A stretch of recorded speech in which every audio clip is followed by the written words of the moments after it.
Amen. If you are still crying, Yes, Charlie. I think say the way you channel the energy into motivation and trying to get it to work for you, it's Because you see, the point is, KhoPhi, they don't see what you see. When I started actually photography, I knew something was there for me, but I couldn't even pinpoint it myself. What I couldn't say, I'll be able to get a studio, I'll be able to get my photographs to go viral, the whole world. I couldn't do that. To be able to stand on it and convince you to also believe in me. It's difficult for you to do that. You understand?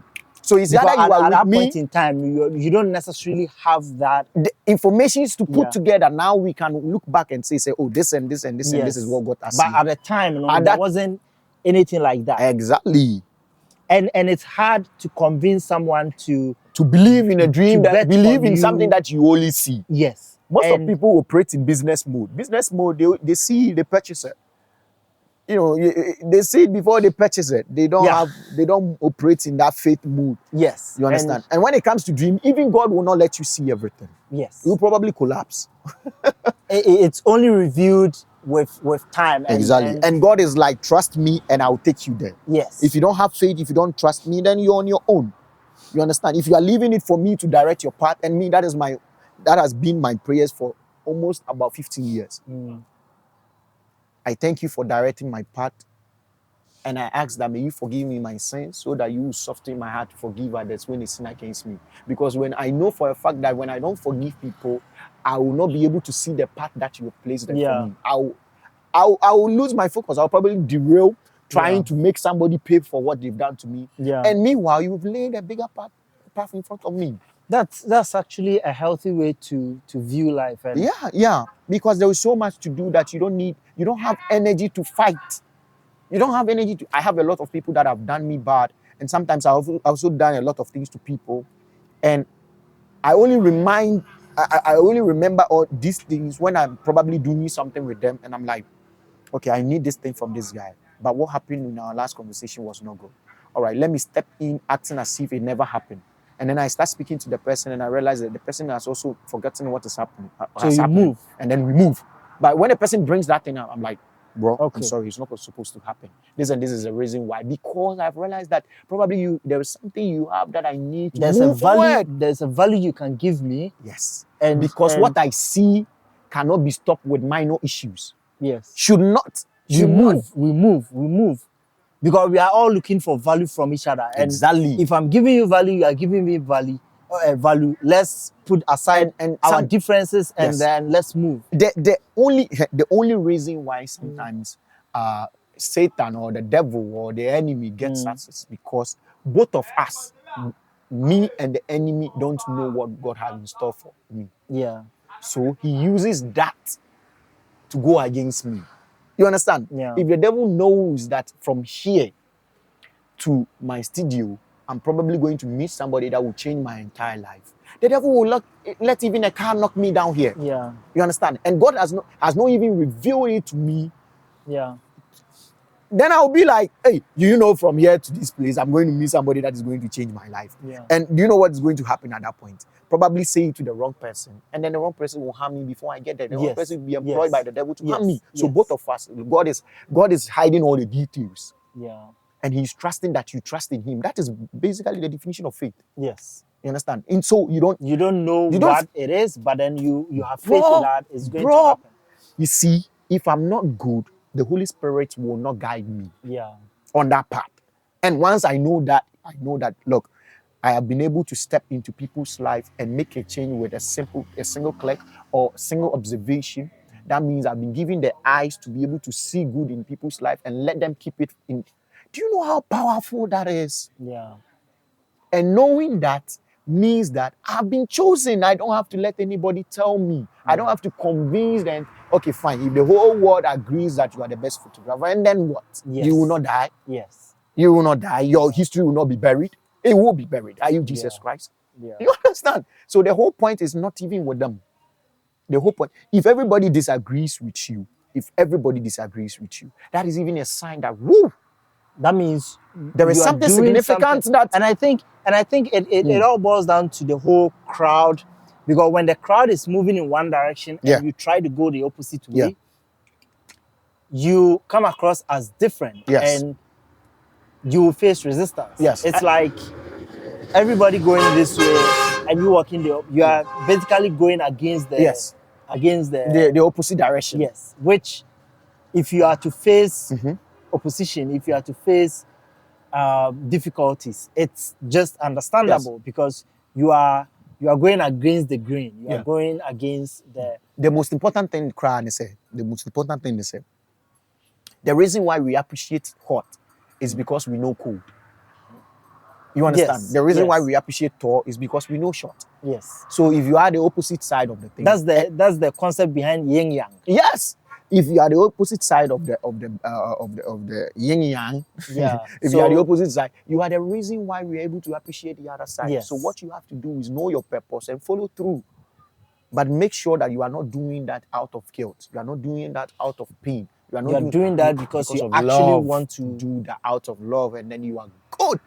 The entire universe opens its arms to you like this. Come. Because everything out there is supposed to be used by you. Yeah. And once you are moving, you're operating in pain, you're operating in fear. It's not a thing that has pushed itself out. You have been blocked. You have blocked yourself from seeing what God actually wants for you. Our mindset plays a lot role Our in mindset how is you everything, bro. Yeah. It's everything. And I think you've over the years you've managed to unlock some of these energy and confidence to the point that you are able to navigate around your environment and find positive in things and be able to activate some of these opportunities that are coming across your way. That is why that's really impressive, and I think you are doing good with that. And when I grow up, I need to be like you. This statement again. When I grow up, I need to be like you. One thing that I've realized is that, of course, the other things are going to come. The rest of the things are going to come. Like the self-development is the most important thing. Yeah. For you to be able to move from where you are, build capacity, build yourself up like that, and watch yourself grow. It's important. I am one person who didn't like to read, but now I appreciate books. Not because I'm trying to play fancy, but because I just want to see how far I can go. And if you want to go far, then you need knowledge. So then let me acquire all and this knowledge. there's a lot of knowledge in books. Yes. I recently started reading, they call it Algorithms to Live By. And that's a book that connects to me because my mind is technical. And it explains some of the things we do in life that is mathematical and algorithmic in terms of deciding. There was this concept, and I think I've explained it to other people the way I understood it about, they call it the theory of optimal stopping, where if you have to go through, let's say you are looking for an apartment and you have 100 apartments to go through to select the one you want. They say mathematically, after you've gone through 37 of the apartments, you can start making your final choice. Okay. And by making that final choice, the optimal stopping point was after the 37th building that you've gone to look at. Okay. Because after looking at all 37, you now have an idea of what you like, what you don't like. And after the 37th, you now have enough knowledge to decide on the rest of them. And that is very mathematical, that is very algorithmic to the point that it can be used in other parts of life, in choosing a marriage partner. And that is knowledge. And to me, I was like, that is a different way to look at things. There was this also about stacking, where in programming we do sorting. And they were explaining how sorting, as we programmers do it in computer programming, we sort objects and all of that. But then in real life, in a library, in in arranging things in your house, how you can use sorting and caching. And I'm like, which were perspective I hadn't thought of.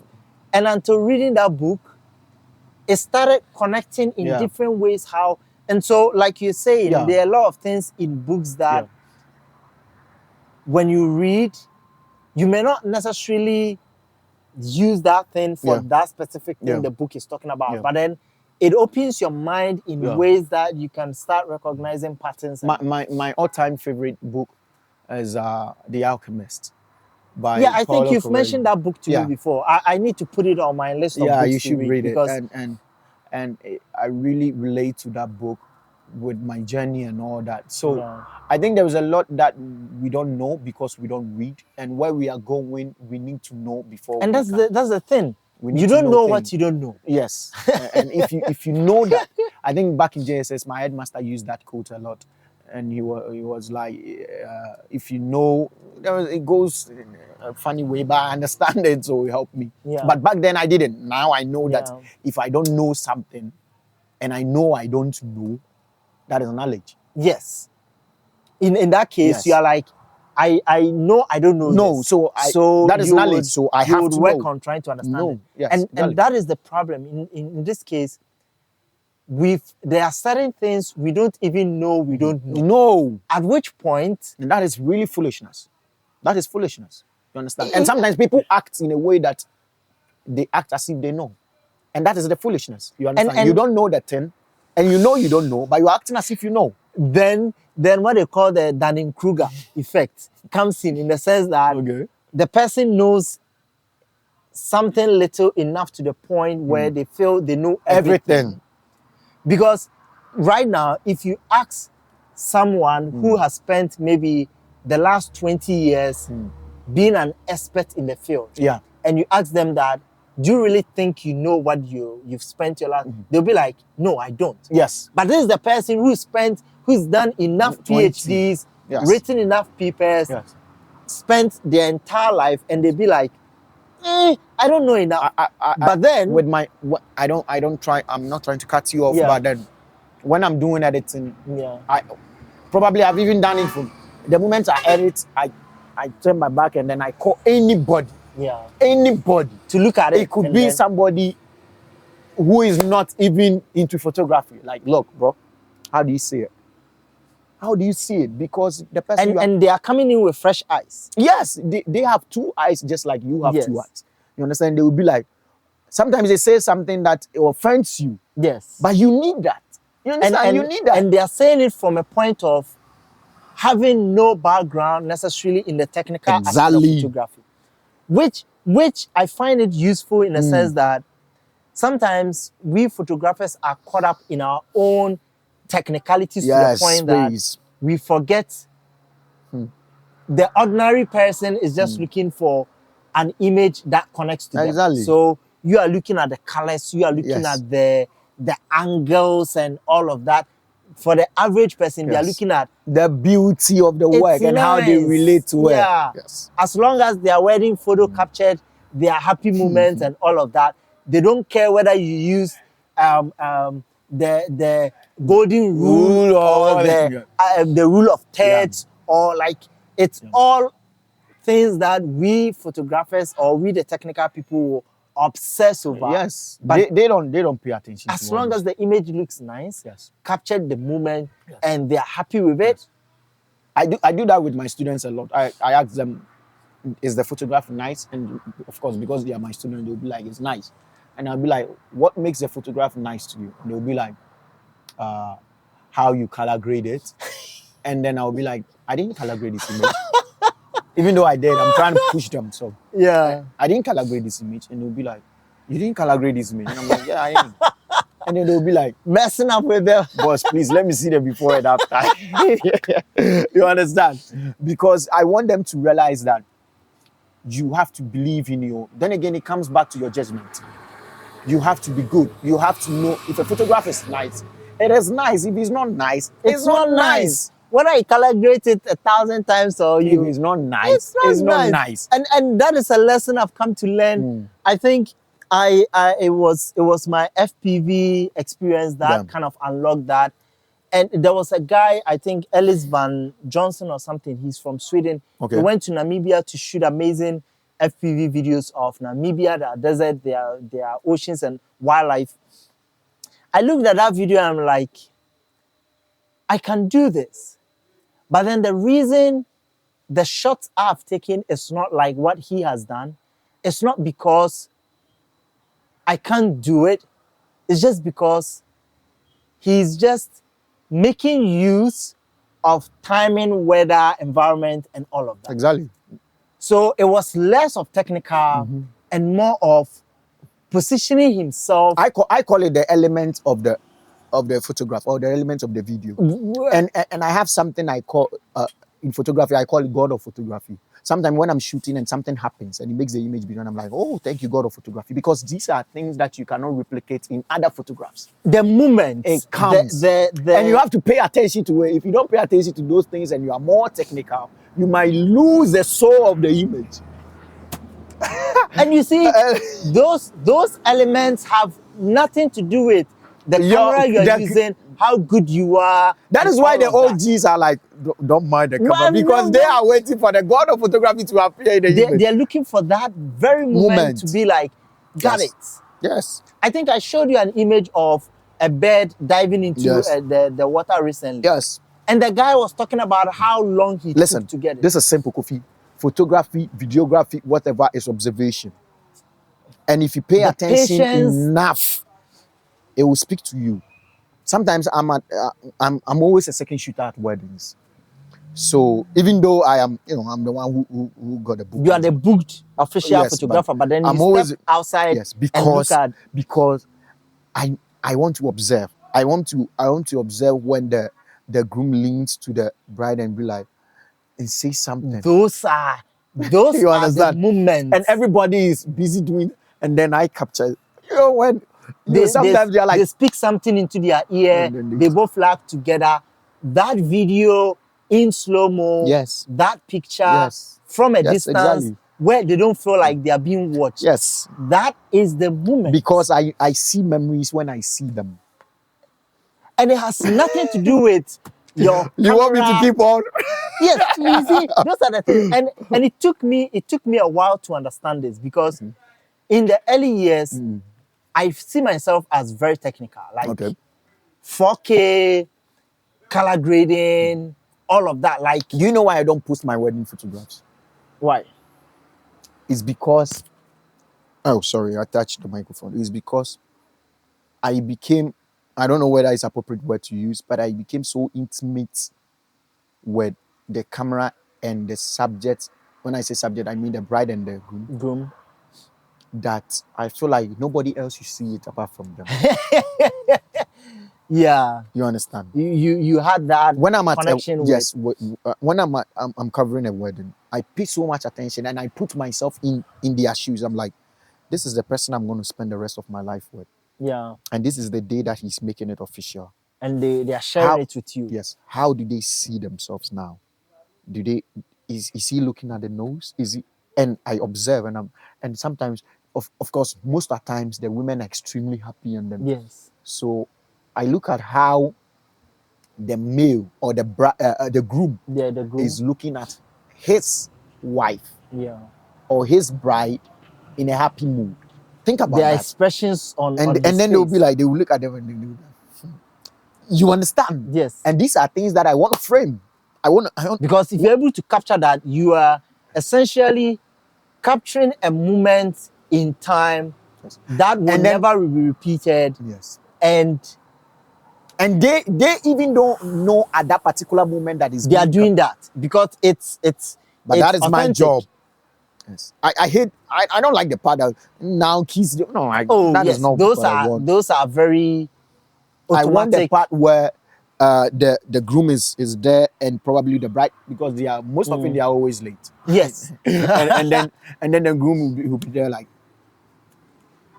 and then I will take a shot of the groom with an empty chair. Yeah. With an empty chair, just an empty chair, a groom, and that explains the fact that I'm just waiting for her and she's late. Yeah. I'm just waiting for the love of my life, and then she's late. You understand the expression on her face with an empty chair in a way. Probably it's because I did more conceptual photography. So So for you are looking for a story behind it the has image. to be a story, else I will delete it. My boys will take 500 images, and then I will send 150 to the client. I was having a conversation with a friend recently. The same thing with my nature photography I've been doing, where I look at a picture and I'm like, the picture is nice, but and so what? Because there is no story in the image. There is no. Next week, I'm going to do a street photography from Monday to Sunday. The entire Koforidua everywhere. I'm just going to walk around and see what you can capture. Nobody I would definitely want to tag along. Okay. I mean, we've tried that. Yeah, I think but the range was, But so, yeah, so it's because you trade. I think the point at a point where you get the top level of photography. I think I've not been there, so I don't know. Is when all you see is memories. All you see is significant stories, memories, moments, yes, expressions, feelings. Yes. When you're able to capture those moments. Yes. And I'm glad. Immediately you're able to do that. I'm glad I'm in this job. Yes, bro. because for me that has always, and I think that ties into why over the years I've not been interested in being in the moment. I want to be outside the moment and capture people in the moment, because then you are in the right place. When they are eating, they are having a conversation, I want to be the one. And so people will be like, oh, now I'm trying my own posing. Yeah. I don't want your pose. I want when you are not aware of what is happening. That is the real you. Yes. That is what I wanted. When you were laughing. Yeah. And for me, it has affected the way I speak with people. When I'm speaking with people, I am more observant of what they are actually doing than what they are, because they are not into photography. They speak, they are like, okay, please pass me the sword, pass me this. But I'm like, pass me the sword, and I'm looking at how you are acting desperately, like, and this is what I want. This is what I observe. So I slow movements and I observe them. That is why I don't go for events or places that have not been booked, because I will not enjoy what is actually happening. Yes. I will not be part. Yes. I will just be acting as a photographer. Yes. I will just be, oh, that is a good one. That is a nice piece. Oh, okay. She's coming. I will not be in, I will just be looking at things as if I'm working. Yeah. Recently, I think I saw a photographer say that in his video. He was like, in studio when he's doing his shoots, he wants the model to feel at ease, and so he will stand aside to the camera as if he's not, but then the finger is on the camera, and then immediately the model relaxes and feels like, oh, attention, and now so then he will take the picture. Those moments where the model is relaxed, feels at ease, and all of that, that's where you that is a good one. That's a good the real. So he's like, he will stand away from the camera, but then with the hand on the trigger, and then immediately the model will relax as if there's nothing going on. Then you take the picture. Mine is conversation. I'm able to connect with people I just met. It works like that, and then once the image is done, you realize that they are now back with themselves, and you're like, oh, come and I'll try. and you see, those are the parts that it takes time to go into that mode. Yeah. When you're starting photography, you want to get the best technical shots, but at a point in time you realize nobody cares about the technicality. You want to get the best out of the camera you paid so much money for. And so you are shooting. I think Simon Dontremont, or that guy that he does wildlife. Yeah. He was talking about ISO and all of that. At the point in time, you realize in your career, this obsession with the camera quality, the ISO. It's for beginners. Masa. It's for beginners. That's all. No, they're here for this whole rule of thirds. Because at a point in time, you realize, rule of thirds, golden rule. But you see, one point also is that it's because at that particular time it has become second nature. So you think you are operating out of it, but you are rather You are operating and by making use of it. but without it's second nature. Exactly. So how you frame your shots and all of that. Yeah. Because right now, when I'm taking most of my shots, the camera settings and the framing and all of that has become second nature to the Okay. point that me the two bed and also I don't remember my settings, but I know it's the right settings simply because it's like me the two, so no, if the bird is flying, I immediately know the speed on. I know the settings to go. Do you know how I train myself to be able to master the exposure triangle? What did you do? So once I've learned it, I go around an hour every day and then guess scenes. So I'll be like, what will be the shot here? And then I'll guess it. Shutter, probably maybe my shutter should be around 500 of a second. When it's a portrait, I'm doing probably with an open lens. I'm doing this, I'm doing that. Battery pack is off. We were lost in the conversation. But this guy got you, right? Oh yeah, this one recorded. So No, I mean this recorded you. So. yeah. I think we are even yeah. I'm even tired, bro. Yeah.